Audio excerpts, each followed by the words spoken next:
طيب. بسم الله الرحمن الرحيم. السلام عليكم ورحمة الله وبركاته. الحمد لله الذي بعث في الأميين رسولا منهم يتلو عليهم آياته ويزكيهم ويعلمهم الكتاب والحكمة وإن كانوا من قبل لفي ضلال مبين. وأشهد أن لا إله إلا الله الملك الحق المبين. وأشهد أن محمدا عبده ورسوله صادق الوعد الأمين. والصلاة والسلام على أشرف الأنبياء والمرسلين وعلى آله وأصحابه أجمعين ومن تبعهم بإحسان إلى يوم الدين وبعد. Ikhwati fillah, a'azani Allah wa iyyakum. Baik para pendengar radio Roja Cilengsi, Roja Bogor, Roja Bandung, Roja Palembang, Roja Lampung, Roja Tanjung Pinang, Roja Pontianak, Roja Berau, Roja Kendari, Roja Surabaya, pendengar radio Tarbiyah Sunnah Bandung, dan radio-radio lain yang tidak bisa kita sebut, juga para pemirsa Raja TV atau pemirsa TV lain, juga para netizen melalui akun manapun di mana saja Anda berada. Alhamdulillah, kembali kita berjumpa. Kita sedang membahas rukun iman. Dan yang sedang kita bahas adalah rukun iman yang kelima, yaitu iman kepada hari akhir.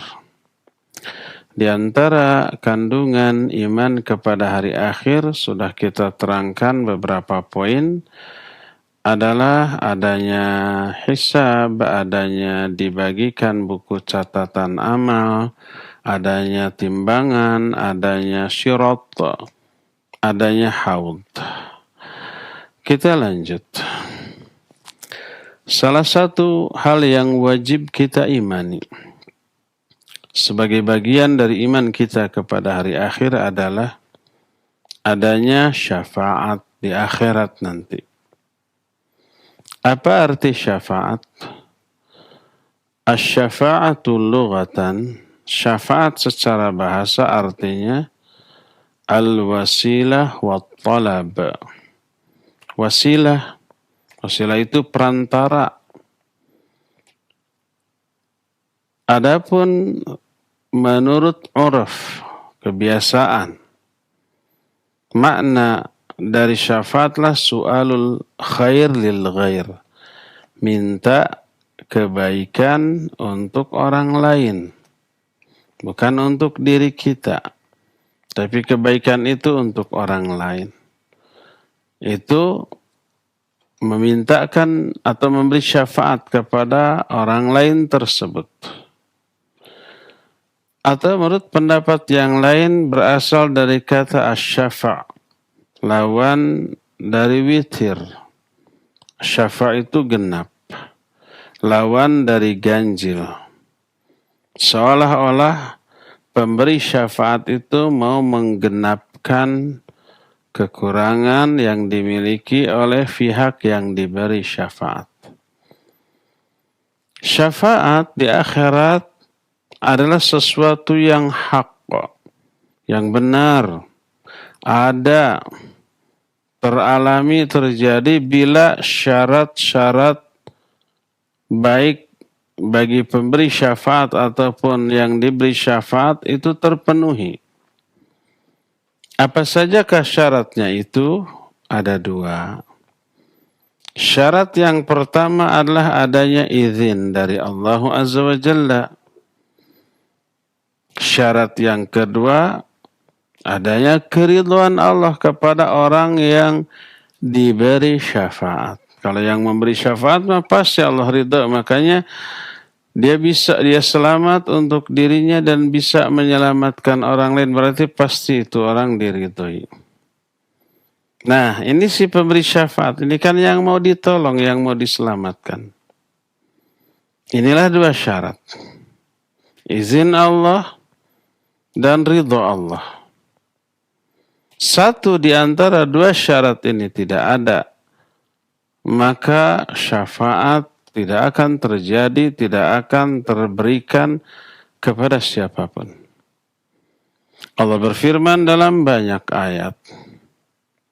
Di antaranya Al-Quran surah An-Najm ayat 26, wa kam min malakin fis samawati la tughni syafa'atuhum syai'a illa min ba'di an ya'dhana Allah liman yasha'u wa yarda. Kata Allah, betapa banyaknya malaikat di langit, tapi syafaat mereka ini enggak bermanfaat sedikit pun. Bayangkan nih yang ngasih syafaatnya makhluk yang tidak pernah berdosa, malaikat, makhluk yang dekat dengan Allah, yang la ya'suna Allah ma amarahum wa yaf'aluna ma yu'mar. Enggak pernah maksiat kepada semua perintah Allah, melaksanakan apa saja yang Allah perintahkan kepada mereka.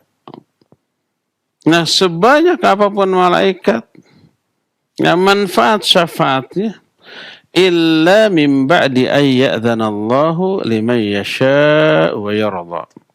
Kecuali setelah adanya izin Allah bagi dua orang. Bagi orang yang terpenuhi dua syarat. Dikehendaki oleh Allah, yaitu ada izin Allah dan diridhoi oleh Allah. Kalau orang itu diridhoi oleh Allah, diizinkan oleh Allah, maka orang itu akan memperoleh syafaat. Dari ayat ini kita mengetahui bahwa syafaat tidak bermanfaat, tidak akan terjadi, tidak akan terberikan kecuali adanya dua syarat. Syarat yang pertama, idnullahi lisyafi'i yashfa'a li'anna syafa'ata milkuh. Pertama, izin Allah kepada si pemberi syafaat. Karena pada hakikatnya semua syafaat itu milik Allah. Sebagaimana firman Allah dalam surah Az-Zumar ayat 44, Qulillahi syafa'atu jami'an. Katakanlah, milik Allah lah syafaat itu seluruhnya, semuanya milik Allah. Jadi harus ada izin Allah kepada si pemberi syafaat. Ini syarat pertama. Syarat kedua, ridahu anil masyfu'i fihi bi ayyakuna min ahli tauhid. Syarat kedua adalah ridho Allah kepada orang yang akan diberi syafaat karena dia ahli tauhid. Si orang yang mau diberi syafaat ini ahli tauhid, tauhidnya lurus. Tidak menyekutukan Allah baik kecil apalagi besar. Nah, tapi walaupun ahli tauhid mungkin dia terjerumus dalam dosa-dosa besar. Sehingga mungkin akan terkena dengan azab Allah. Makanya diberi syafaat agar selamat. Allah ridho kepada orang itu karena dia ahli tauhid. Adapun orang yang berbuat syirik, orang-orang musyrik, syafaat siapapun tidak ada manfaatnya. Allah berfirman dalam surah Al-Muddathir ayat yang ke-48, "Fama tanfa'uhum syafa'atus syafi'in." Tidak bermanfaat bagi orang-orang musyrik, bagi orang-orang kafir. Syafaat siapapun pemberi syafaat, nggak ada manfaatnya. Walaupun seorang nabi memberi syafaat, walaupun kepada keluarganya, kepada orang tuanya, kepada istrinya, kepada anaknya, enggak bisa. Kalau yang diberi syafaat itu kufur atau syirik. Seperti halnya Nabi Nuh dan Nabi Lut kepada kedua istrinya. Seperti halnya Nabi Ibrahim kepada ayahnya. Seperti halnya Nabi kita Muhammad SAW kepada kedua orang tuanya. Nggak bisa memberikan syafaat. Dari sini kita mengetahui batilnya para kuburiyun sekarang ini. Kuburiyun itu orang-orang yang suka minta syafaat ke kuburan orang-orang soleh. Mungkin orang yang dikuburkan di sana orang soleh mungkin. Para wali Allah mungkin. Lalu mereka meminta syafaat kepada orang-orang yang sudah mati.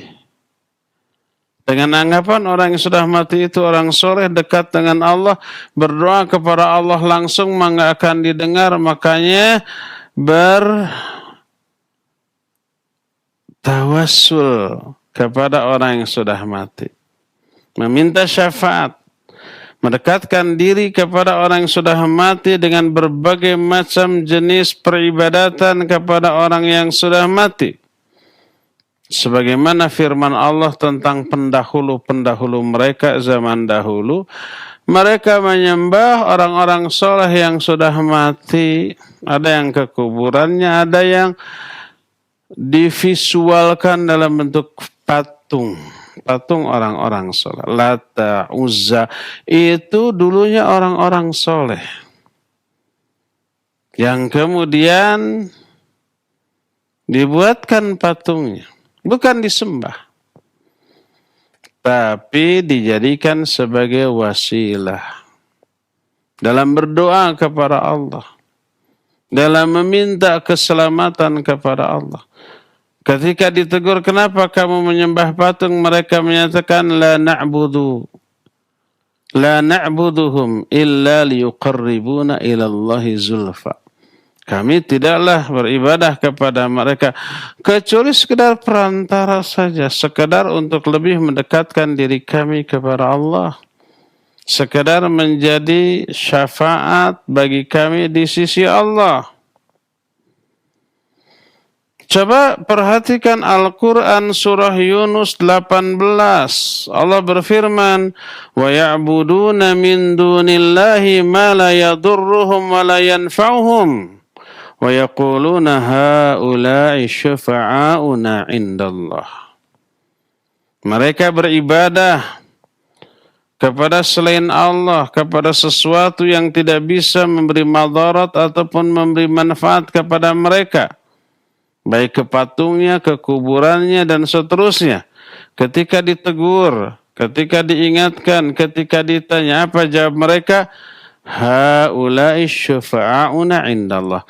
Mereka ini adalah para pemberi syafaat bagi kami di sisi Allah. Itu tuh yang sejak dahulu. Allah juga berfirman dalam Az-Zumar ayat 43-44. Kata Allah, amittakhadhu min dunillahi syufa'a qul awalau kanu la yamlikuna syai'an wa la ya'qilun qulillahi syafa'atu jami'an lahu mulkus samawati wal ard. Kata Allah Azza wa Jalla. Atau mereka mengambil para pemberi syafaat selain Allah. Tanya kepada mereka, apakah kamu akan menjadikan patung-patung kuburan-kuburan itu sebagai pemberi syafaat sekalipun mereka itu tidak memiliki kemampuan apa-apa dan tidak bisa berpikir? Patung yang mereka sembah, kuburan yang mereka jadikan tempat tawasul, nggak bisa apa-apa dan juga tidak bisa mikir. Patung itu nggak bisa mengedipkan matanya sendiri sekalipun, nggak bisa menggerakkan walau sedikit jarinya sekalipun, nggak bisa apa-apa. Andai kita simpan bubuk kue di tangannya yang sedang begini, kita ambil kue itu dari dirinya, apakah dia bisa mempertahankannya? Datang lalat, tlek, menslok di kue itu, lalu digigit, lalu diambil, dibawa terbang. Dia bisa mempertahankannya? Enggak sama sekali. Untuk mempertahankan apa yang menjadi haknya pun enggak bisa, apalagi memberikan manfaat kepada orang lain. Kata Allah, awalau kanu la yamlikuna syai'an wa la yaqilun. Apakah kamu jadikan mereka syafaat sekalipun mereka itu tidak memiliki kekuasaan apa-apa dan tidak bisa berfikir? Katakan lillahi syafa'atu jami'an. Milik Allah lah syafaat itu semuanya. Lahu mulkus samawati wal ard. Kepunyaan Allah lah seluruh kerajaan langit dan bumi. Berdasarkan hal itulah, maka orang yang bisa memperoleh syafaat adalah orang yang tidak terjerumus dalam perbuatan syirik ataupun kufur, maka mereka akan berhak memperoleh syafaat dari siapapun yang berhak memberi syafaat atas izin Allah Azza wa Jalla. Yang sudah diberikan hak memberi syafaat, diizinkan oleh Allah memberi syafaat adalah pertama Nabi kita Muhammad sallallahu alaihi wa alihi wasallam. Beliau memiliki 3 jenis syafaat. Sebagaimana yang dikatakan oleh Syekhul Islam Ibn Taimiyah rahimahullahu ta'ala majmul fatawanya. Kata beliau, walahu sallallahu alaihi wa alihi wasallam fil qiyamah 3 syafa'at.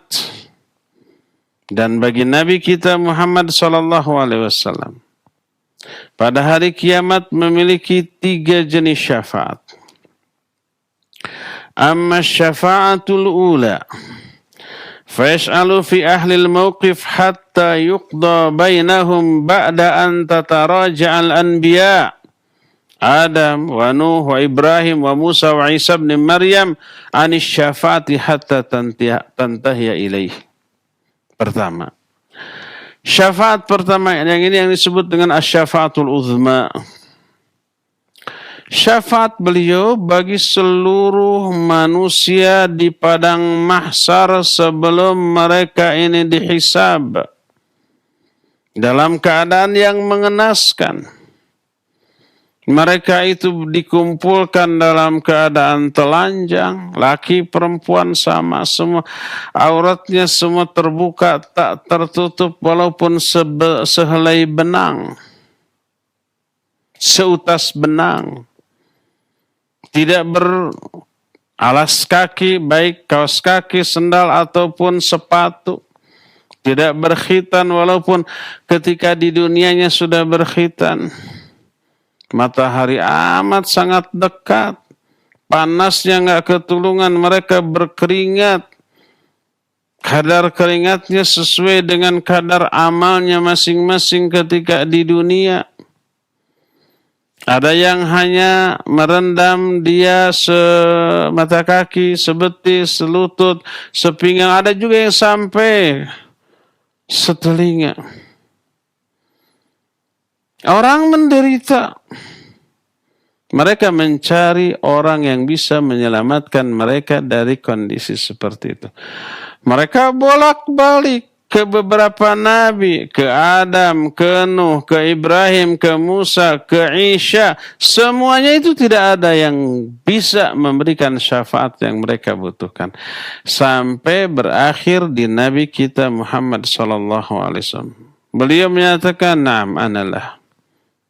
Ya, saya memiliki syafaat itu. Lalu beliau meminta syafaat kepada Allah bagi seluruh manusia untuk bisa lepas dari situasi seperti itu agar segera dihisab.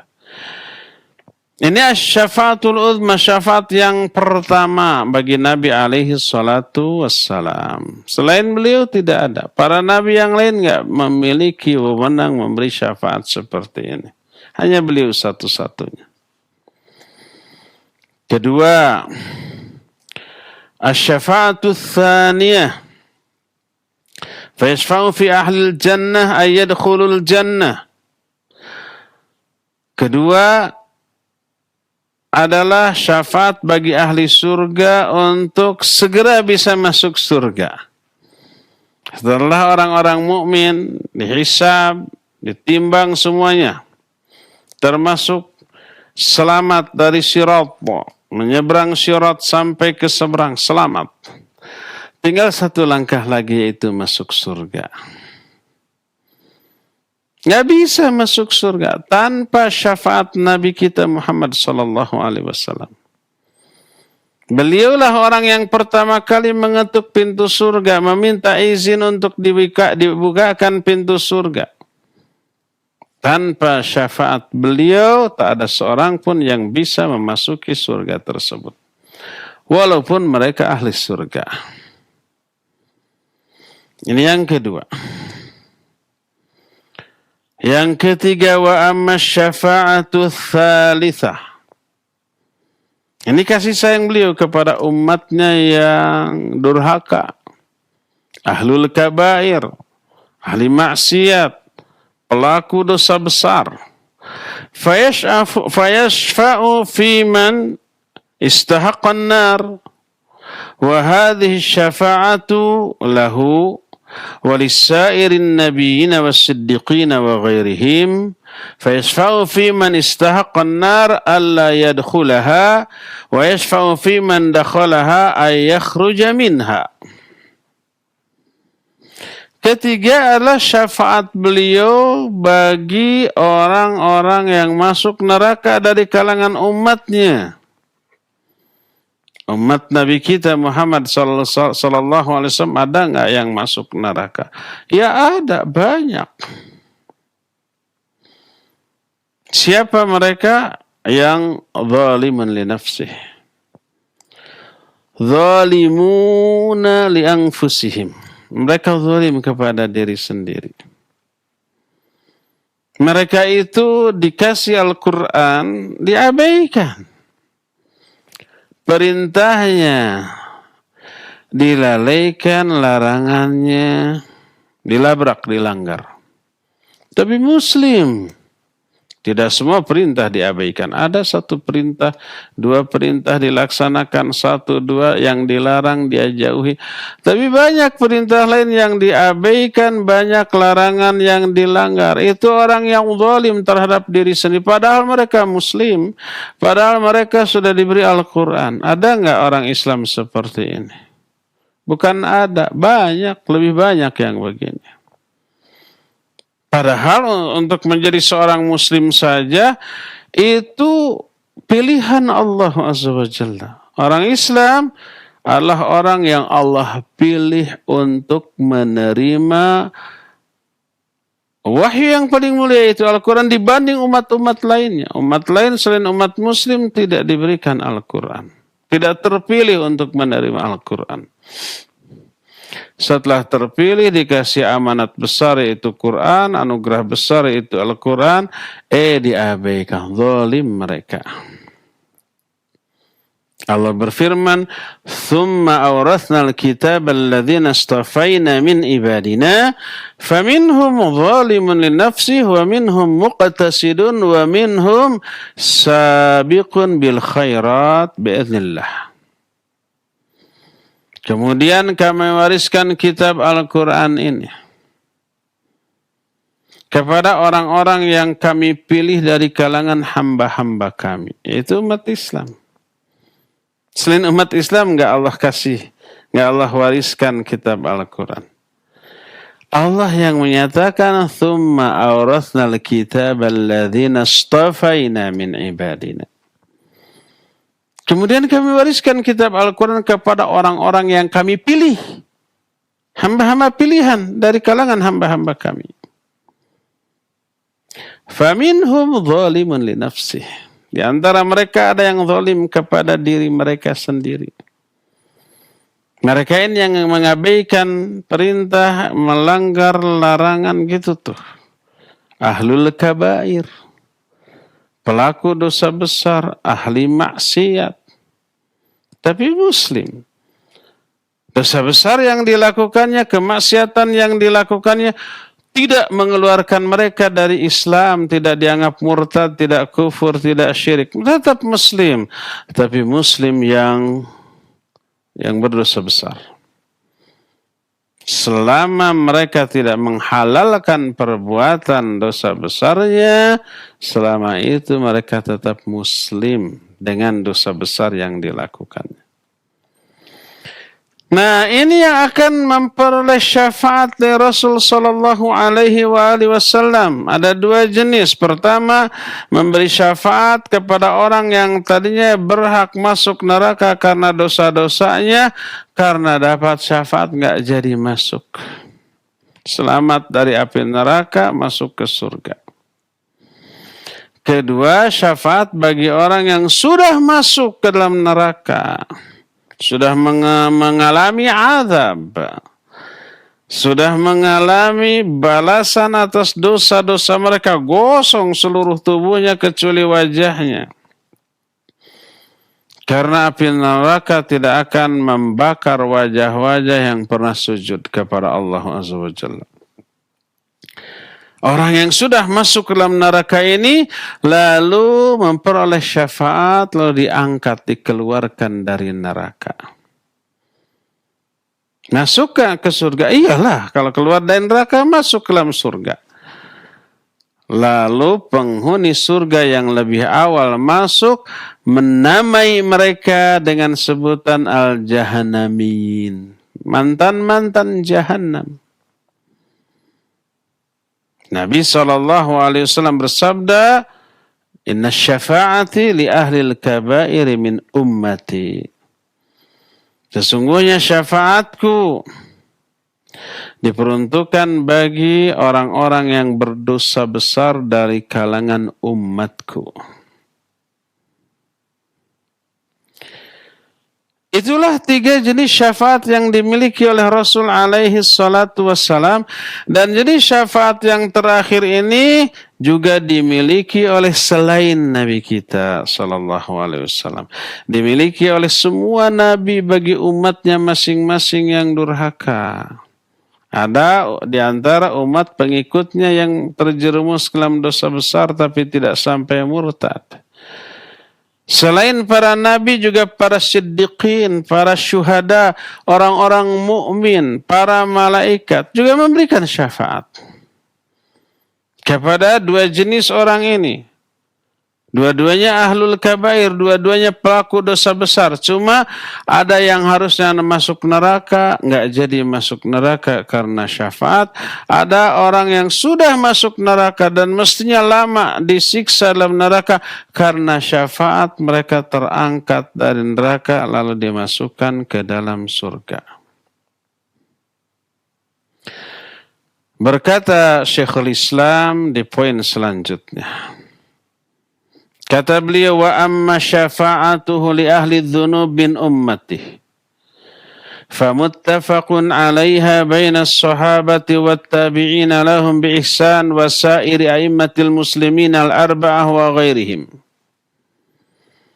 Adapun syafaat Nabi SAW bagi para pelaku dosa besar di kalangan umatnya, maka hal ini disepakati di kalangan para sahabat, para tabi'in yang mengikuti para sahabat dengan kebaikan, dan juga disepakati di kalangan imam-imam kaum muslimin baik yang 4 ataupun yang lainnya. Yang 4 itu Imam Abu Hanifah, Imam Malik, Imam Syafi'i, dan Imam Ahmad rahimahumullahu ta'ala. Disepakati di kalangan ulama-ulama ahlus sunnah. Wa ankaraha kathiru min ahlil bid'ah minal khawarij wal mu'tazilah waz zaidiyah. Tapi syafaat yang ketiga ini, syafaat bagi para pelaku dosa besar, diingkari, tidak dipercaya oleh para ahlul bid'ah dari kalangan Khawarij, Mu'tazilah, dan Zaidiyah. Kalangan Khawarij, kalangan Mu'tazilah, kalangan Zaidiyah mengingkari adanya syafaat seperti ini. Kenapa? Mereka berkata, "May yadkhulun nar la yakhruju minha la bi syafa'atin wala bi ghairiha. Wa inna haula ma thamma illa ma yadkhulul jannah fala yadkhulun nar wa ma yadkhulun nar fala yadkhulul jannah wa la yajtami'u indahum fi syakhsil wahid thawbun wa iqaba. Kata mereka, siapa orang yang sudah masuk neraka, dia tidak akan pernah keluar dari neraka, baik dengan syafaat atau dengan yang lainnya. Mereka kekal dalam neraka. Menurut mereka, di sana di akhirat tidak ada alternatif lain kecuali siapa yang masuk surga tidak akan masuk neraka, dan siapa yang sudah masuk neraka tidak akan pernah masuk surga. Kata mereka, seseorang tidak akan mengalami dua hal, surga dan neraka. Makanya orang-orang Khawarij menganggap kafir kepada orang muslim yang berdosa besar. Penguasa muslim tapi zalim dikafirkan dengan anggapan tidak menerapkan hukum Allah Azza wa Jalla. Karena dikafirkan boleh diberontak. Itu Khawarij itu. Ini yang diingkari oleh Ahlus Sunnah. Penguasa muslim yang tidak menerapkan hukum Allah sama dengan individu muslim yang bukan penguasa, hanya rakyat biasa, tapi tidak menerapkan hukum Allah untuk dirinya dalam banyak hal. Dalam hal berbicara, umpamanya. Dalam hal berbicara itu ada hukum Allah yang harus diperhatikan dan diterapkan. Harus jujur, nggak boleh dusta, nggak boleh ghibah, nggak boleh fitnah, nggak boleh menghina, nggak boleh mencela, nggak boleh memberikan sebutan-sebutan yang buruk. Itu hukum Allah ketika berbicara tuh. La yaskhar qaumun min qaumin asa yakunu khairan minhum. Wala nisa'u min nisa'. Gitu. Asa yakunu khairan minhum wala nisa'u min nisa'. Asa yakunna khairan minhunna wala talmizu anfusakum wala tanabazu bil alqab. Di ayat berikutnya, ijtanibu katsiran minadh-dhann inna ba'dadh-dhanni atham wala tajassasu wala yaghtab ba'dukum ba'dha. Itu hukum Allah dalam hal berbicara, bersosialisasi, berinteraksi dengan sesama manusia. Hai orang-orang beriman, jangan menghina, jangan satu kaum menghina kaum lain, karena boleh jadi yang dihina lebih baik yang daripada yang menghina. Wanita juga begitu. Jangan saling mencela sesama kalian. Jangan saling memberi gelar buruk. Ya, di ayat berikutnya, jauhi kebanyakan prasangka karena sebagian prasangka dosa. Jangan tajassus, mengorek-ngorek kesalahan lain, apalagi yang tidak salah, dikondisikan sehingga dianggap bersalah, dipidana. Jangan sebagian kalian menggunjing, menggibahi sebagian yang lain. Itu hukum Allah dalam hal berbicara, dalam hal bermuamalah. Ada enggak orang Islam yang tidak menerapkan hukum ini dalam kehidupannya? Banyak. Ada orang Islam yang menghina sama Muslim?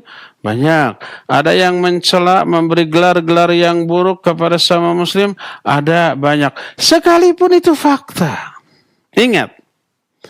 Sekalipun itu fakta. Memang faktanya dia terhina. Dia melakukan perbuatan hina. Gak boleh dihina. Faktanya dia buruk, gak boleh diberi gelar buruk. Terus jangan suudzon. Terus jangan menggibahi. Gibah itu mengungkit kejelekan seseorang yang memang faktual. Sesuai dengan fakta. Memang faktanya dia jelek. Faktanya dia melakukan keburukan. Nggak boleh diungkap. Baik pribadi orang biasa, apalagi penguasa. Ayat. Ada nggak orang yang tidak menerapkan ayat ini, hukum Allah ini dalam kehidupannya? Banyak. Ini hukum Allah dilanggar. Kafir nggak tuh orang yang melakukannya? Enggak. Dia tetap Muslim, tapi Muslim yang berdosa besar. Kalau dia sadar dan ingin berhenti, cukup bertobat tanpa harus bersyahadat ulang. Seorang Muslim yang melakukan dosa besar nggak boleh dikafirkan. Karena dia tidak menerapkan hukum Allah dalam banyak perkara dalam kehidupannya. Wailul lil mutaffifin, celaka tuh orang yang mengurangi timbangan ataupun takaran. Itu ayat. Sekarang ada pedagang curang, mengurangi timbangan, mengurangi takaran dan seterusnya. Ya, bersumpah palsu. Ini super nih padahal KW. Oh, ini harganya dari sana 10.000, saya jual 12.000, cuma ngambil 2.000 saja. Padahal dari sononya 5.000. Ada yang seperti itu? Ada. Nipu enggak? Nipu. Dusta enggak? Dusta. Menerapkan hukum Allah? Enggak. Kafir enggak? Enggak kafir. Pedagang curang tidak kafir. Dia tetap muslim. Tapi muslim yang berdosa besar. Sekalipun dosanya besar enggak boleh dikafir. Dasar kamu kafir, sudah curang, mengurangi timbangan. Ini ayat. Enggak bisa. Ayat itu tidak mengkafirkan pelaku kecurangan tersebut. Hanya dosa besar dan akan diazab, iya, kalau dia tidak tobat. Walhasil, menurut keyakinan Ahlus Sunnah, baik rakyat biasa ataupun penguasa yang melakukan dosa besar dalam kehidupannya, selama mereka tidak menganggap halal terhadap perbuatan dosanya, mereka tidak kafir, tidak keluar dari Islam. Dia tetap muslim, tapi muslim yang fasik, yang zalim. Penguasa yang tidak menerapkan hukum Allah, mereka muslim, tapi penguasa yang zalim atau yang fasik tidak boleh dikafirkan. Tidak boleh melepaskan ketaatan kepada mereka dalam perkara-perkara yang baiknya. Oleh karena itulah Ahlus Sunnah tetap menganggap mereka sebagai orang yang wajib ditaati dalam perkara-perkara yang baiknya. Dalam perkara yang merupakan ketaatan kepada Allah, ya. Kecuali kalau penguasa itu memerintahkan keburukan, nggak boleh taat. Atiullah wa atiur rasul wa ulil amri minkum. Ketika menyuruh taat kepada Allah, taat kepada Rasul, pakai kata-kata ati'u, tapi kepada ulil amri tidak. Maknanya taat kepada ulil amri dalam perkara yang merupakan ketaatan kepada Allah dan Rasulnya. Taat. Adapun ketika merintahkan keburukan, jangan taat. Bukan berarti tidak boleh taat kepada keseluruhan produk aturan yang dihasilkan oleh ulil amri yang menyimpang ini. Enggak. Walaupun Abu Bakar, Umar, Uthman, Ali, para khulafaur rasyidin, apabila ada ketetapannya yang bertolak belakang dengan Quran Sunnah, ya nggak boleh untuk ditaati. La ta'ata li makhluqin fi maksiatil khaliq. Nggak boleh taat kepada makhluk dalam bermaksiat kepada Khaliq. Tapi sejahat apapun itu ulil amri, pas dia memerintahkan, menetapkan aturan yang tidak bertolak belakang dengan Quran Sunnah, wajib taat itu. Ada nggak perkara dalam kehidupan manusia yang tidak diatur oleh Quran Sunnah? Ya banyaklah. Contohnya apa? Contohnya aturan berlalu lintas, lampu merah, hijau, kuning. Nggak ada dalam Quran Sunnah. Tapi diterapkan sebagai aturan produk penguasa. Apakah itu hukum tagut? Tidak. Karena demi kemaslahatan. Wajib kita taat. Letter S ya jangan. Stop di sana. Letter P ya jangan. Parkir di sana perbodan, ya jangan diterobos atau ya. Walaupun ini nggak ada Qurannya, ini nggak ada hadisnya, nggak ada dalilnya. Ini produk togut, produk manusia, langgar. Tabrakan akhirnya. Celaka, memadaratkan kepada semuanya, ya nggak? Itu perkara yang baik, yang ma'ruf. Yang tidak bertolak belakang dengan Al-Quran dan As-Sunnah. Adapun Khawarij menganggap kafir kepada orang muslim yang melakukan dosa besar, penguasa yang melakukan banyak kezaliman dikafirkan. Itu Khawarij. Makanya karena mereka dianggap kafir, ketika mati dalam keadaan demikian, mereka kekal dalam neraka selama-lamanya. Itu Khawarij. Makanya orang Khawarij menolak adanya syafaat, walaupun diterangkan dalam Quran dan Sunnah yang sahihah. Mu'tazilah sama dengan Khawarij di akhirat, hanya berbeda ketika menghukumi pelaku dosa besar di dunia. Kalau menurut Khawarij pelaku dosa besar di kalangan kaum muslimin itu kafir, kalau menurut Mu'tazilah pelaku dosa besar dari kalangan kaum muslimin tidak muslim, juga tidak kafir. Pertengahan disebut al-manzilah bainal manzilatain. Ada di satu kedudukan antara dua kedudukan. Tidak di Islam, tidak dianggap Islam, tidak dianggap kafir. Tengah-tengah. Bingung nih kalau kita tanya, kalau ketemu pelaku dosa besar, salamnya jawab enggak. Kalau mati disolatkan apa enggak? Kalau kafir kan enggak boleh disolatkan. Kalau muslim walaupun dosa besar harus disolatkan. Ini tengah-tengah, gimana tuh? Boleh enggak jadi wali dalam pernikahan? Boleh enggak jadi saksi? Dan seterusnya. Nanti aspek fikihnya bakal liar. Itu Mu'tazilah di dunia, tapi di akhirat Mu'tazilah sama dengan Khawarij. Dalam menghukumi orang muslim yang berdosa besar, kata Mu'tazilah, mereka juga kekal dalam neraka. Mereka tidak mengakui adanya syafaat. Kata mereka, siapa yang masuk surga tidak akan pernah ke neraka, siapa yang ke neraka tidak akan pernah masuk surga. Tak mungkin seseorang di akhirat mengalami dua-duanya, ya siksa, ya surga. Padahal hadis yang sahih banyak menjelaskan ada orang yang ke neraka dulu disiksa, tapi kemudian diangkat dari neraka dan masuk surga. Seseorang memperoleh dua-duanya, ya siksa, ya surga.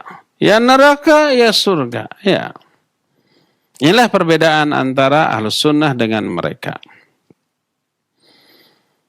Lalu berkata pula Syekhul Islam, wahtajja haula'il munkirun lisyafa'ah biqaulihi ta'ala. Orang-orang yang mengingkari syafaat itu berhujjah dengan Al-Quran. Tuh lihat. Tidak semua orang yang berhujjah dengan Al-Quran, berargumentasi, berdalil dengan Al-Quran itu benar. Enggak. Orang-orang yang menyimpang pun berdalil dengan Quran. Salah apa benar Quran yang dipakai dalil? Qurannya pasti benar. Hadis yang sahihnya pasti benar. Tak ada Quran yang salah, tak ada hadis sahih yang salah. Lalu di mana salahnya?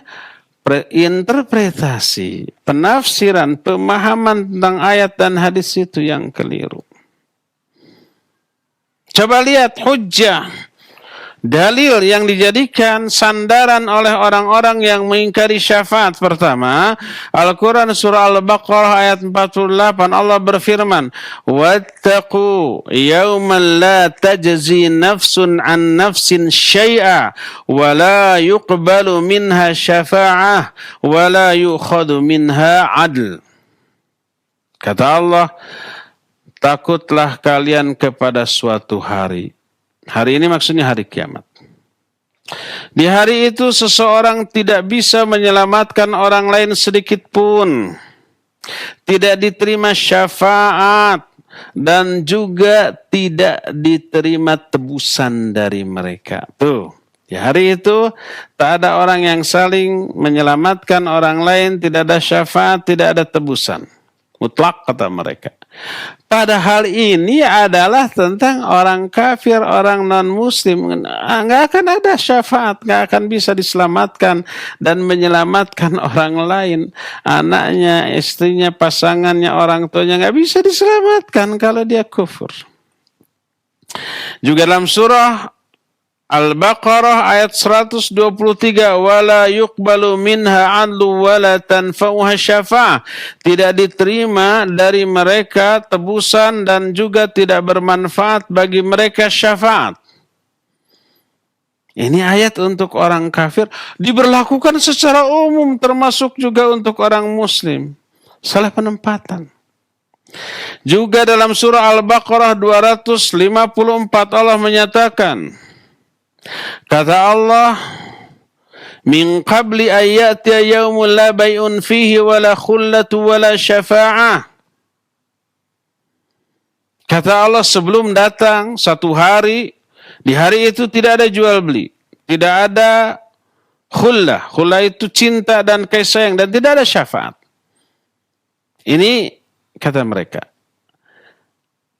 Yang kemudian oleh Allah Azza wa Jalla dikutip dan disampaikan. Ini hujjah mereka. Hujjah mereka menyatakan bahwa di akhirat tidak ada syafaat berdasarkan ayat ini. Juga dalam surah Ghafir ayat 18, ma lidh-dhalimina min hamimi wala syafi'in yuta'. Kata Allah, tidak ada bagi orang-orang zalim hamim. Hamim itu apa? Kawan dekat, dan juga tidak ada pemberi syafaat yang bisa ditaati. Dalam Al-Muddathir ayat 48, fama tanfa'uhum syafa'atus syafin. Tidak ada manfaatnya bagi mereka syafaat, pemberi syafaat yang siapapun. Ini ayat-ayat Al-Quran. Pasti benar, tidak ada ayat yang salah. Cuma ayat-ayat untuk orang khusus, orang tertentu diberlakukan secara umum. Untuk orang kafir ditembakkan kepada sesama muslim. Akhirnya ya celaka semua. Dijawab oleh kalangan ulama ahlus sunnah. Kata mereka, anna hadha yuradu bi syai'an. Ayat-ayat ini bermakna dua. Pertama, annaha la tanfa'ul musyrikin. Syafaat itu tidak bermanfaat bagi orang-orang musyrik. Ayat-ayat yang tadi dikutip itu untuk orang musyrik, untuk orang-orang kafir. Sebagaimana firman Allah dalam surah Al-Muddathir mulai ayat 42 sampai ayat 48 tadi, Allah menyatakan ma salakakum fis saqar. Ini pertanyaan ahli surga kepada ahli neraka saqar di akhirat. Dialog tuh. Gimana caranya? Jangan dipikirin, bukan urusan kita, urusan Allah. Kita aja dengan teknologi yang bisa kita hasilkan di zaman now gitu ya. Kita di sini, orang lain berada puluhan ribu kilometer jauhnya dari kita, bisa nggak dialog? Bisa. Lewat video call, lewat Skype, lewat media sosial, ya, media komunikasi. Orangnya kelihatan. Ini manusia. Apalagi Allah, mudah bagi Allah.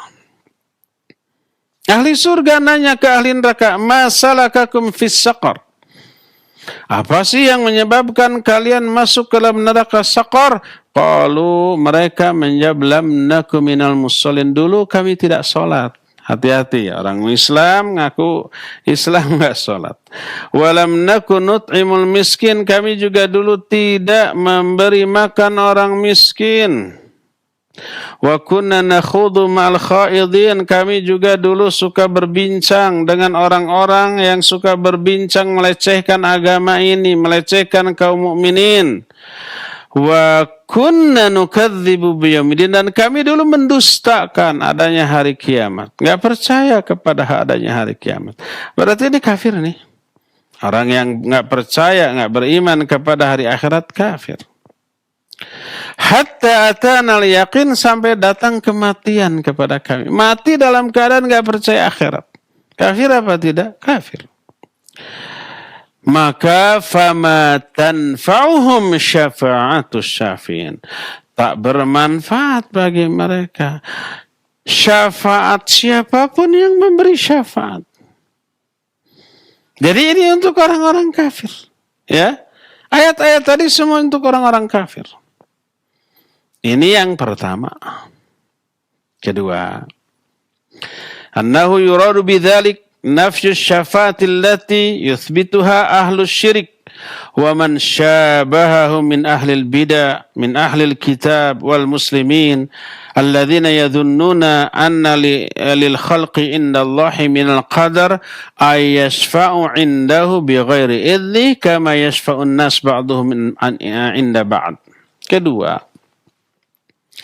yang dimaksud tidak berlaku syafaat di akhirat adalah syafaat yang diyakini oleh orang-orang musyrik dan orang-orang muslim yang prinsipnya sama dengan orang-orang musyrik, baik dari kalangan ahlul kitab ataupun dari kalangan kaum muslimin.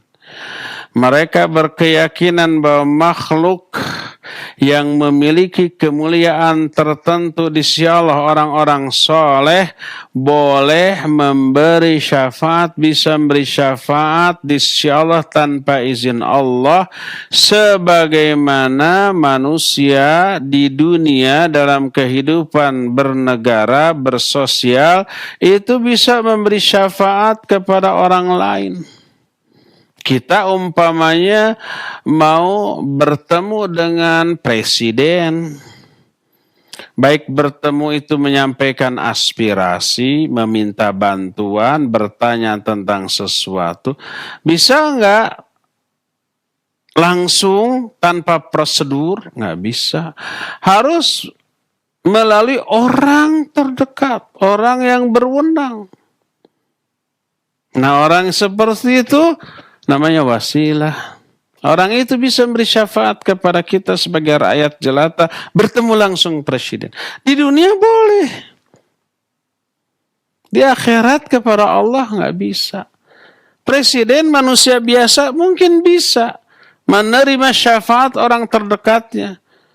Ya, agar apa? Agar rakyat biasa bertemu langsung melalui syafaat orang-orang terdekatnya, menterinya, ajudannya, atau yang sejenisnya. Bisa. Ini Allah beda lagi. Ya. Berdasarkan hal itulah, maka semua ayat-ayat yang tadi dijadikan hujjah, itu ayat-ayat yang ditujukan bagi orang kafir, orang-orang musyrik, maka nggak ada syafaat bagi mereka. Adapun bagi orang-orang mukmin, ya, mereka berhak memperoleh syafaat dari beberapa pihak di kalangan makhluk Allah, dari para malaikat, dari para nabinya masing-masing, dari orang tua ke anak, anak ke orang tua, guru ke murid, murid ke guru, atau seseorang mukmin kepada mukmin yang lainnya, baik saling mengenal ataupun tidak saling mengenal, itu bisa saling memberi syafaat yang bermanfaat di akhirat nanti. Syafaat ini bagi ahlul kabair, orang-orang yang menjadi pelaku dosa-dosa besar, yang divonis menjadi ahli neraka, tapi karena dapat syafaat dia selamat, tidak masuk neraka, atau yang sudah masuk neraka lalu memperoleh syafaat untuk diambil, diselamatkan dari api neraka, lalu dimasukkan ke dalam surga. Ya, ini bisa dan terjadi, berlaku, tapi hanya untuk orang-orang muslim yang memiliki dua syarat tadi. Pertama, adanya izin dari Allah. Yang kedua, si orang yang memperoleh syafaatnya itu adalah orang yang diridhoi oleh Allah Subhanahu wa ta'ala. Ya. Inilah penjelasan tentang syafaat pada sore hari ini. Kita cukupkan sampai di sini. Nanti kelanjutannya kita akan teruskan di hari Jumat yang akan datang. Kita masih punya sisa waktu untuk bertanya jawab kepada Al-Akh Al-Fadil Fawas di studio Radio Roja Cilengsi. Dipersilakan untuk memandu tanya jawab dengan pendengar dan pemirsa. Wassallallahu ala nabiyina Muhammadin wa ala alihi wasallam. Silakan Fawas. Terima kasih untuk Al-Ustadz, jazakumullahu khairan, materi bahasan yang penuh manfaat yang telah disampaikan di sore hari ini. Ikhwatal Islam, untuk selanjutnya kita memasuki sesi tanya jawab. Silahkan bagi Anda yang akan bertanya. Assalamualaikum. Waalaikumsalam warahmatullahi wabarakatuh. Silahkan, dengan siapa, dari mana? Ini dari Pak Mulyono, Bandung. Pak Mulyono, silahkan. Ustaz, saya mau tanya. Ini Silakan. yang mendapat syafaat itu orang-orang yang menerima perintah-perintah Allah tapi tidak dikerjakan sebagian besar. Nah, kalau orang yang sama sekali nggak mengerjakan, itu bagaimana hukumnya? Sekian, assalamualaikum warahmatullahi wabarakatuh. Waalaikumsalam warahmatullahi wabarakatuh. Terima kasih Pak Mulyono di Bandung. Silahkan Ustadz. Pak Mulyono di Margahayu, Bandung. Ya, barakallahu fiik. Tadi disebutkan syafaat diperuntukkan bagi orang-orang yang berdosa besar di kalangan umat Nabi kita Muhammad sallallahu alaihi wasallam. Orang yang sering mengabaikan perintah dan melanggar larangan. Pertanyaannya, bagaimana dengan orang yang sama sekali tidak melaksanakan satu pun perintah Allah dan melakukan semua yang Allah larang? Ada orang Islam nggak pernah sholat, nggak zakat, walaupun dia kaya raya sudah wajib zakat. Ramadan tidak saum. Haji juga nggak pernah, umrah juga nggak pernah. Padahal uangnya banyak. Dia terkena zakat, terkena kewajiban haji, tapi nggak dilakukan.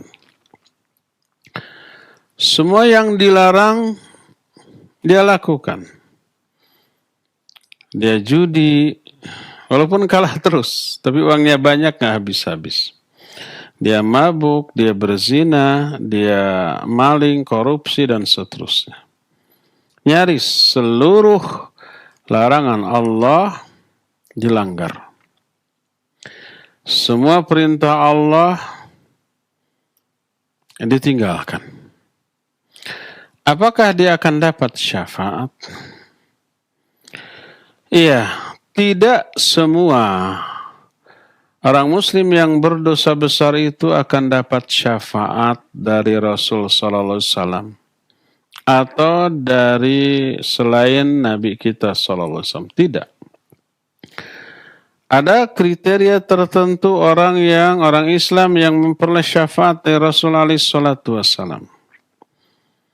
Di antaranya siapa orang yang mendengar seruan azan, lalu dia menjawab azan tersebut, lalu setelah itu bersolawat kepada Nabi kita Muhammad sallallahu alaihi wasallam, lalu berdoa Allahumma rabba hadhihi da'wati tamah sampai akhir dari doa itu. Halat lahu syafaati.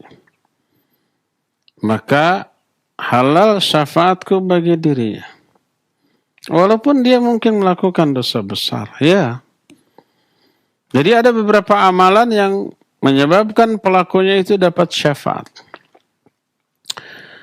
Jadi tidak semua orang muslim yang berdosa besar akan dapat syafaat dari Rasul alaihi salatu wassalam.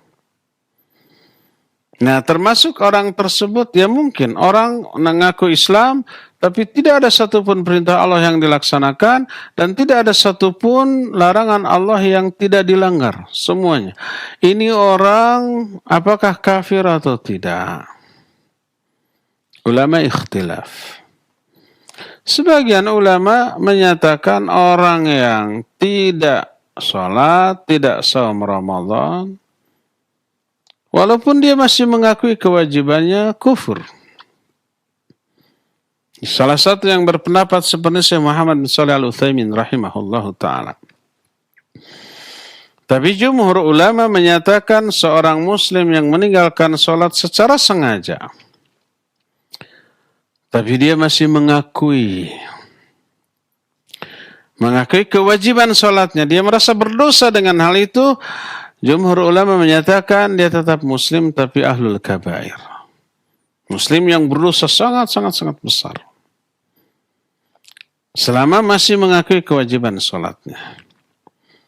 Demikian juga orang yang melanggar larangan. Dia berzina, dia judi, dia mabok, dia mencuri. Kafir enggak? Tergantung. Kalau dia menganggap halal terhadap perbuatan yang dilarang tadi, maka dia kufur. Sekalipun tidak berbuat. Orang berkeyakinan zina itu asal suka sama suka, nggak apa-apalah, halal saja. Orang itu kufur, walaupun tidak berbuat. Adapun saya tidak berzina, takut aja, takut kena penyakit, takut digerebek hansip, takut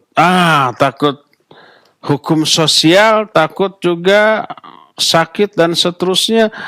Makanya tidak berbuat tapi berkeyakinan halal. Maka dia kafir dengan keyakinan. Karena menghalalkan apa-apa yang nyata-nyata Allah haramkan. Demikian juga judi, demikian juga riba, demikian juga umpamanya mabuk. Dia anggap semua itu halal. Para Allah nyata-nyata mengharamkannya, dia kufur walaupun tidak berbuat. Adapun orang berbuat, dia judi, tapi dia meyakini dia dosa besar.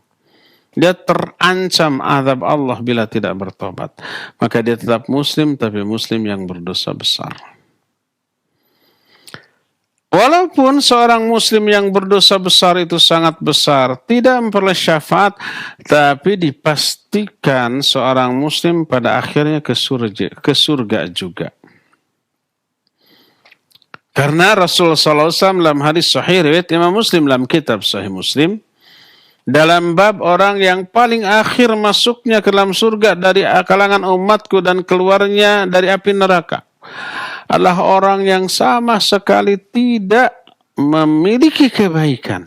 Nggak ada kebaikan dalam dirinya, tapi dia muslim. Orang itu kemudian orang yang paling akhir diangkat dari api neraka. Orang lain sudah lebih dahulu ke surga. Sampai akhirnya dia masuk ke dalam surga, dia dapati surga itu sudah penuh seluruhnya.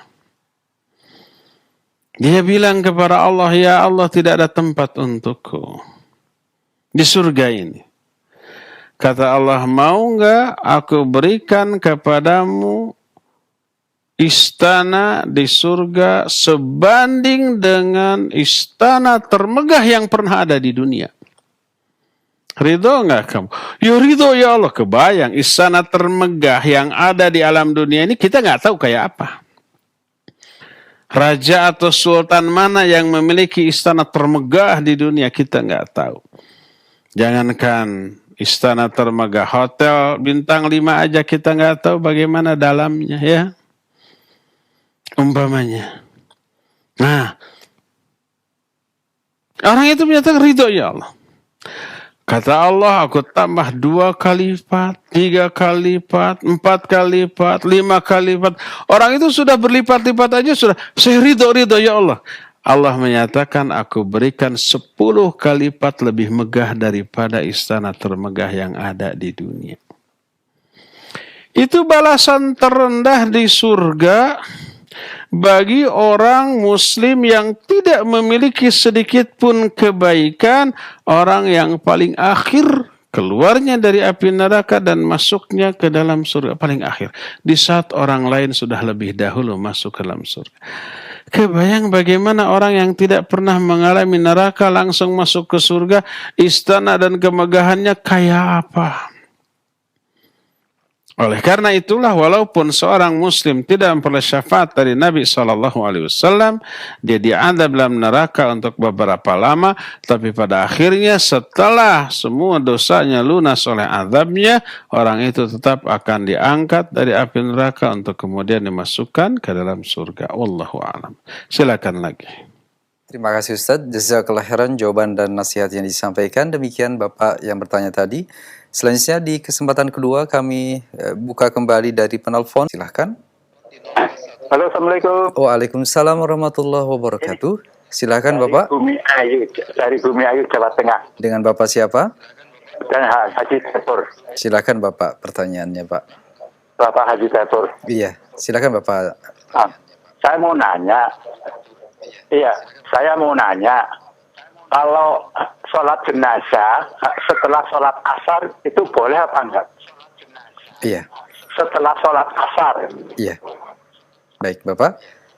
Ya. Terima kasih interaksinya. Barakallahu fiik. Jazakallah khairan. Silahkan Ustaz. Pak Haji Gofur di Bumi Ayu, Jawa Tengah. Barakallahu fiik. Bolehkah sholat jenazah seusai sholat asar? Boleh Pak. Memang ada larangan melakukan sholat ba'da asar, tapi itu untuk sholat sunnah yang tanpa sebab. Adapun sholat sunnah yang ada sebab, seperti sholat jenazah ada sebab. Seperti sholat tahiyatul masjid, umpamanya kita sudah sholat di sebuah masjid, lalu kita berangkat ke masjid lain karena ada pengajian di masjid lain. Pada asar. Begitu masuk, kita diperintahkan untuk tidak duduk sebelum melakukan sholat 2 rakaat. idza dakhala ahadukumul masjida fala yajlisanna hatta yusalli rak'atain. Kalau salah seorang di antara kalian masuk ke dalam masjid, jangan dulu duduk sebelum dia melakukan sholat 2 rakaat. Lalu disebut dengan sebutan sholat tahiyatul masjid. Sholat yang dilakukan karena sebab dia masuk ke dalam masjid. Ini yang memiliki sebab, maka boleh dilakukan. Berdasarkan hal itu, kalau umpamanya ada orang yang meninggal ba'da zuhur, kemudian dimandikan, lalu seusai asar sambil menunggu atau memanfaatkan momen orang melakukan sholat asar berjamaah di masjid, lalu seusai sholat asar lalu langsung ada sholat janazah, maka dibolehkan ba'da asar ataupun ba'da subuh. Karena sholat tersebut adalah sholat yang ada sebab, maka dibolehkan. Oleh karena itu di Masjidil Haram, Masjid Nabawi, nyaris setiap beres sholat fardu selalu ada sholat janazah. Sering kali. Boleh dikatakan 99%. Kadang ada yang tidak ada sholat. Ya. Mungkin karena kebetulan tidak ada jenazah. Tapi umumnya setiap ada jenazah, seusai sholat fardu selalu ada sholat jenazah, termasuk ba'da asar dan ba'da subuh. Itu dilakukan karena sholat jenazah adalah sholat yang ada sebab, maka boleh dilakukan sekalipun di waktu yang terlarang. Wallahu a'lam. Silakan lagi. Baik, terima kasih Ustadz. Jazakallahu khairan jawaban dan nasihat yang disampaikan. Untuk selanjutnya kita angkat pertanyaan yang datang dari pesan singkat Ustadz. Assalamualaikum warahmatullahi wabarakatuh, dari Ibu Dawam di Lampung. Assalamualaikum warahmatullahi wabarakatuh. Ustaz, apakah benar kelak di hari kiamat Allah akan memberikan syafaat kepada anak-anak yang meninggal sebelum balik? Mohon penjelasannya atas hal ini. Barakallahu fiik, jazakallahu khairan ya Ustaz. Baik, fika barakallah wa jazakillahu khairan, Ibu Dawam di Lampung. Benarkah Allah akan memberi syafaat kepada anak yang mati sebelum balik? Istilahnya bukan syafaat, tapi anak kecil yang meninggal sebelum dia balik, dia di surga. Dan akan memberi syafaat kepada kedua orang tuanya untuk masuk ke dalam surga. Baik yang matinya itu 3 orang, 2 orang, bahkan juga 1 orang. 1 orang anak sebelum balik meninggal. Itu celengan tuh bagi orang tuanya. Anak itu kelak akan menunggu kedua orang tuanya di surga, lalu menuntun kedua orang tuanya untuk masuk ke dalam surga. Berdasarkan sebuah hadis sahih riwayat Imam Bukhari, dalam kitab Sahih Bukhari, ketika Nabi SAW sedang berkumpul dengan sahabat-sahabatnya, tiba-tiba dari balik punggung seorang sahabat nongol anak kecil. Lalu diambil oleh bapaknya, diciumi, disimpan di atas pangkuannya.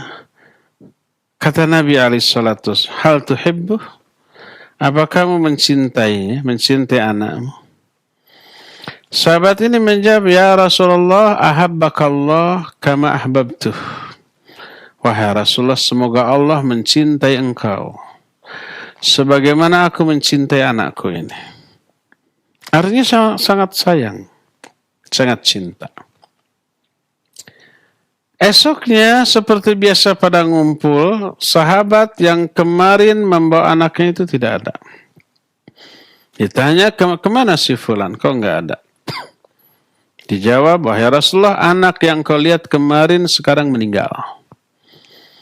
Bapaknya sedang berduka, bersedih karena kepergian anaknya. Bayangkan, anak lagi lucu-lucunya.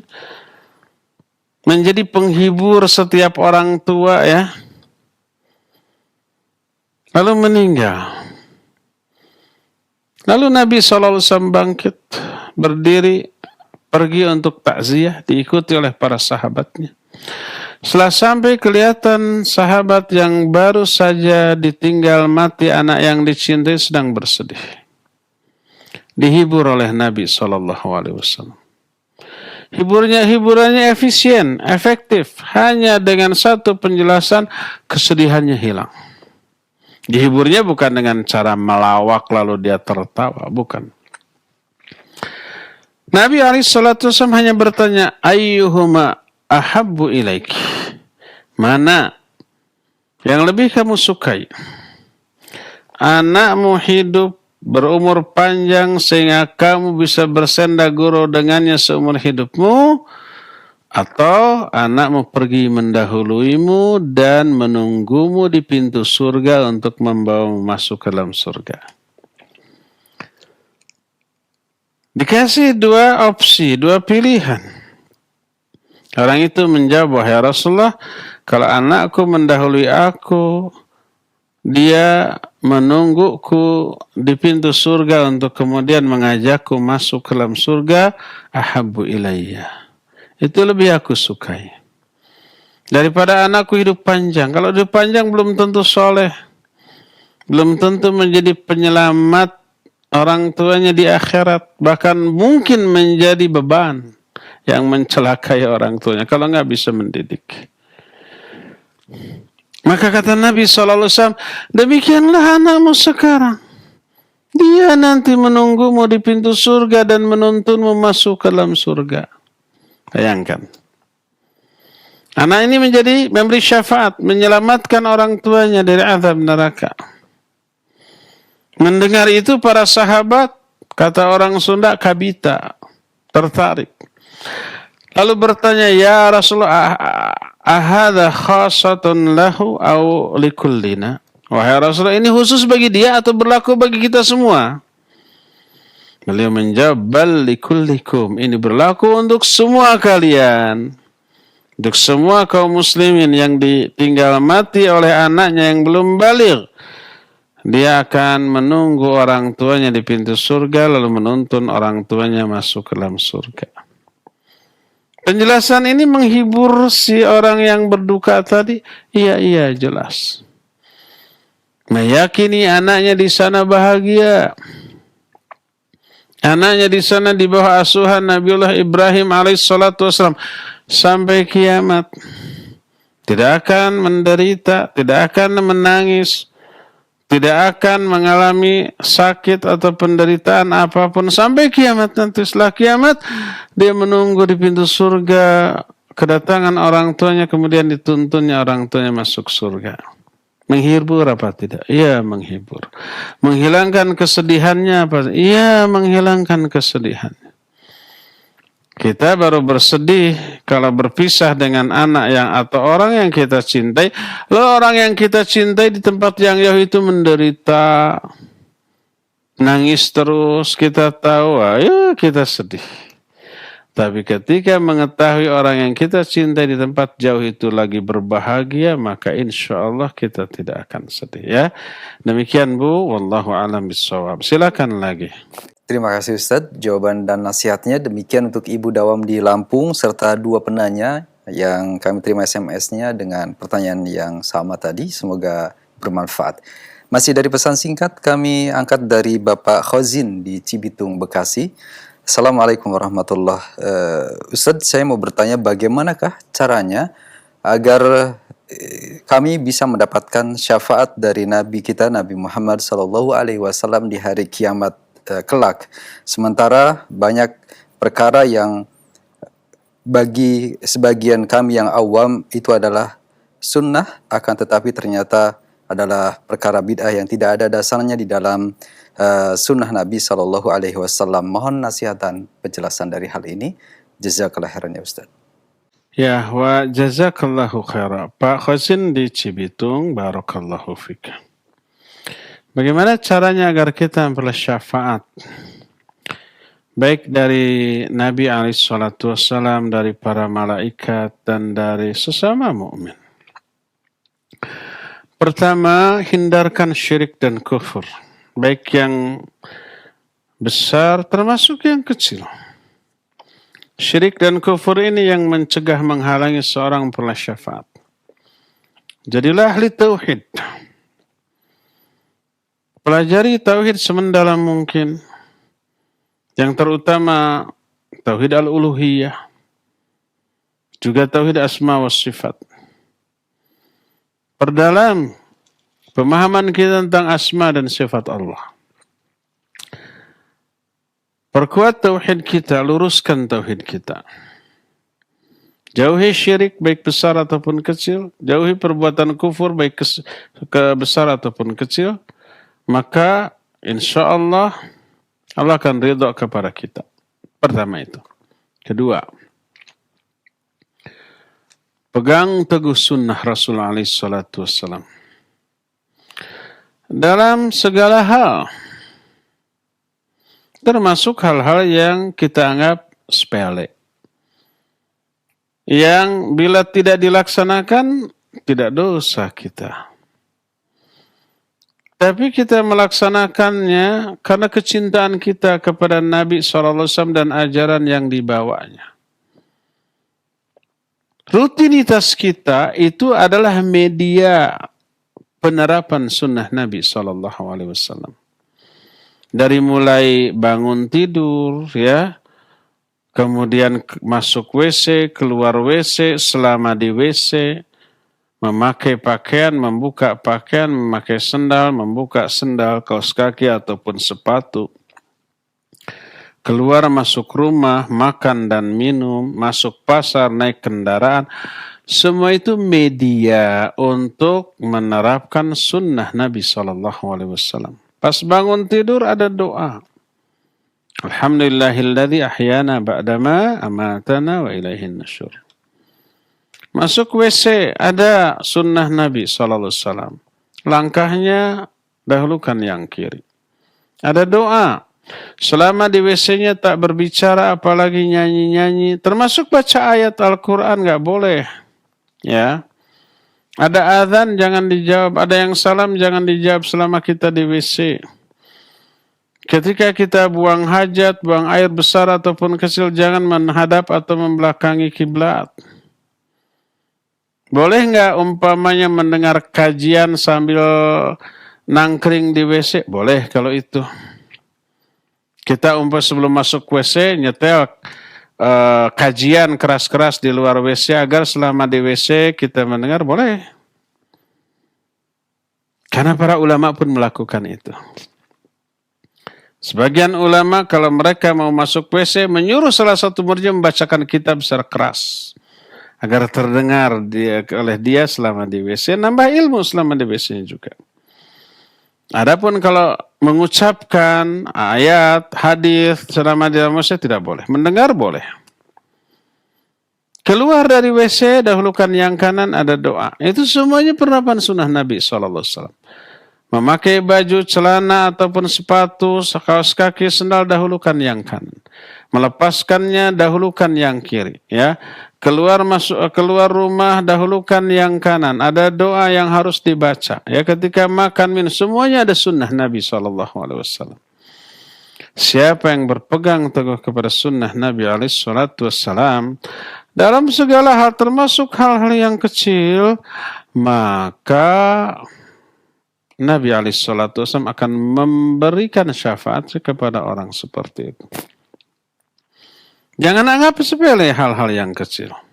Kalau kita mendahulukan kaki kanan ketika masuk WC, kaki kiri masuk ketika keluar umpamanya atau keluar masuk masjid, nggak peduli yang kanan yang kiri, kita tidak dosa, tapi menunjukkan tidak ada perhatian kita kepada sunnah Nabi SAW.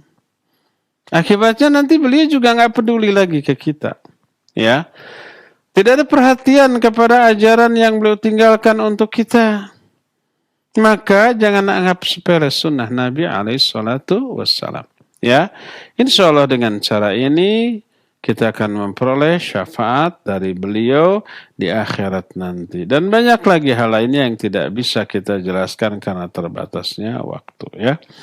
Terakhir ya Fawas ya, silakan. Terima kasih Ustadz, jazakallahu khairan jawaban dan penjelasan dari Al Ustadz. Selanjutnya di kesempatan terakhir kami buka kembali dari penelpon. Silahkan. Silahkan kami coba sapa kembali. Iya. Assalamualaikum. Waalaikumsalam warahmatullahi wabarakatuh. Silakan, dengan siapa, dari mana Bapak? Abu Mizan, Jakarta Timur. Silakan Pak Abu Mizan, pertanyaannya. Ya, terima kasih Pak Ustadz, Barakallahu Fik, Pak Ustadz. Masalah di Padang Mahsyar, bagaimana Nabi mengenal kaumnya, sedangkan umat di sana tuh bermiliar-miliar, Pak. Itu. Yang kedua, siapakah yang pertama kali bangkit, Nabi Musa atau Nabi Muhammad? Terima kasih Pak Ustadz. Assalamualaikum warahmatullahi wabarakatuh. Waalaikumsalam warahmatullahi wabarakatuh. Terima kasih Pak Abu Mizan. Silahkan Ustaz. Allah wabarakatuh. Ya, barakallahu fiik. Bapak Abu Mizan di Jakarta Timur. Ada 2 pertanyaan. Bagaimana caranya Nabi kita alaihi salatu wassalam mengenal umatnya yang berbeda zaman dan tempat? Seperti kita. Beliau tidak mengenal kita. Tidak tahu, tidak pernah berjumpa. Kalau para sahabat yang sezaman beliau ya kenal. Tapi kepada kita tidak. Miliaran umat Islam. Bagaimana beliau mengenalnya? Dari wajahnya, dari bekas wudunya. Sebagaimana pertanyaan para sahabat radhiyallahu anhum ajmain. Mereka bertanya, bagaimana engkau mengenal umatmu di kemudian hari? Beliau menjawab, dari wajah mereka sebagai bekas wudunya. Kalian nanti disebut muhajjalina min atharil wudu. Wajah kalian ini akan bercahaya sebagai efek dari wudu, bekas dari wudu. Dan wudu ini adalah syariat yang hanya diberikan oleh Allah kepada umat ini, kepada umat Islam. Adapun nabi-nabi terdahulu tidak ada syariat wudu. Mereka sholat tanpa wudu. Adapun kita disyariatkan dan menjadi syarat sebelum sholat harus wudu. Kalau sholat tidak wudu tidak sah. Maka dari bekas wudu itulah memberikan dampak, wajahnya bercahaya. Dari sanalah Nabi kita alaihi salatu wassalam mengenal umatnya. Mana umatnya, mana bukan, terlihat dari wajah, dari bekas wudunya. Ini yang pertama. Yang kedua ini, apa tadi ya pertanyaannya? Tentang saya lupa, Fawas, yang kedua apa? Tentang Nabi siapa yang pertama kali dibangkitkan? Apakah Nabi kita Muhammad sallallahu alaihi wasallam ataukah Nabi Musa? Pertanyaan yang saya tidak bisa jawab. Jangankan kita, saya, Nabi kita Muhammad sallallahu alaihi wasallam pun tidak tahu. Berdasarkan nas hadis yang sahih. Ketika Nabi sallallahu alaihi wasallam dibangkitkan oleh Allah Azza wa Jalla, maka beliau mendapati Nabi Musa sudah ada di samping arsy Allah. Lalu beliau menyatakan, aku tidak tahu. Apakah Musa ini termasuk orang yang dikecualikan dari kebinasaan ketika sangkakala ditiup, ataukah dia orang yang dibangkitkan lebih dahulu daripada aku? Itu terjadi ketika ada persengketaan antara umat Islam dengan Yahudi. Kata Yahudi, Nabi Musa lebih utama daripada Muhammad sallallahu alaihi wasallam. Kata orang Islam, kata sahabat, Nabi kita Muhammad sallallahu alaihi wasallam lebih utama daripada Musa. Lalu beliau menyatakan, la tukhayyiruni ala Musa. Jangan kalian menganggap aku lebih baik daripada Musa. Karena sesungguhnya pada hari kiamat nanti akulah yang paling awal dibangkitkan sebelum manusia lainnya. Ketika aku bangkit, aku melihat Musa sudah ada di samping arsy Allah. Aku tidak tahu apakah Musa termasuk orang yang dikecualikan dari kebinasaan atau dia dibangkitkan sebelum aku. Karena Allah menyatakan wa nufikha fis-sur fasaika man fis samawati wa man fil ard illa man sya'allah. Ditiuplah sangkakala yang pertama. Maka binasalah semua yang ada di langit dan semua yang ada di bumi kecuali beberapa makhluk yang Allah kehendaki. Ini mah tidak binasa. Lalu ditiup sangkakala yang kedua. Nabi orang yang pertama kali bangkit melihat, oh Nabi Musa sudah ada di samping arsy.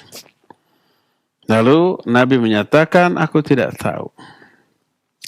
Apakah Musa ini termasuk orang yang dikecualikan dari kebinasaan ataukah dia orang yang lebih awal, lebih dahulu dibangkitkan sebelum aku?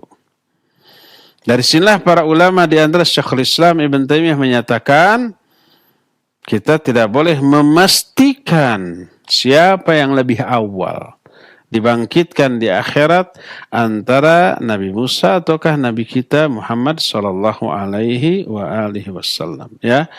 Demikian Pak Abu Khazin di Jakarta Selatan. Cukup sampai di sini ya, insyaallah kita berjumpa kembali di hari Jumat yang akan datang. Kita nanti akan berbicara tentang surga dan neraka ya. Subhanakallahum bihamdik asyhadu an la ilaha illa anta astaghfiruka wa atubu ilaik walhamdulillahirabbil alamin wa sallallahu ala nabiyyina Muhammadin wa ala alihi wa sahbihi wasallam. Assalamualaikum warahmatullahi wabarakatuh.